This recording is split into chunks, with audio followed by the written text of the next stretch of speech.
ఇంకెక్కడైనా ఉంటుందా? ఇంకెక్కడైనా ఉంటుందా చెప్పండి? చంద్రబాబు గారి ప్రభుత్వంలోనే కదా ఆధారాలు సేకరించకుండా రుజువులు చెరిపేసి సేకరించడానికి వెళ్ళిన వారిని ఉద్దేశపూర్వకంగానే పోలీసులు పక్కదారి పట్టించారని సుగాలి ప్రీతి తల్లిగారైనటువంటి సుగాలి పార్వతి గారు చెప్పారు. మరి ఇప్పుడు పవన్ కళ్యాణ్ గారు ఎవరిని బెత్తం దెబ్బలు కొడతారు? ఇవన్నీ చంద్రబాబు గారి ప్రభుత్వంలో జరిగితే పవన్ కళ్యాణ్ గారు ఎవరిని ప్రశ్నిస్తారు? ఇంత పచ్చి అబద్ధాలు చెప్తున్నందుకు ప్రజలు బెత్తం తీసుకొని ఇప్పుడు ఎవరిని కొట్టాలి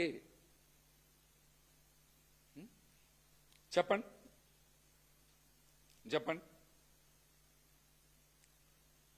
మరి పవన్ కళ్యాణ్ గారు నిన్న కూడా మాట్లాడతా రాష్ట్రంలో సోషల్ మీడియాని నియంత్రించేటువంటి చట్టం తేవాలని మాట్లాడుతున్నారు.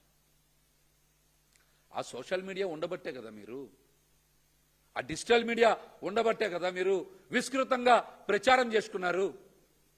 సుగాలి ప్రీతి లాంటి అంశాన్ని కూడా అబద్ధాలు ప్రచారం చేసుకుంది ఆ సోషల్ మీడియా ద్వారానే కదా.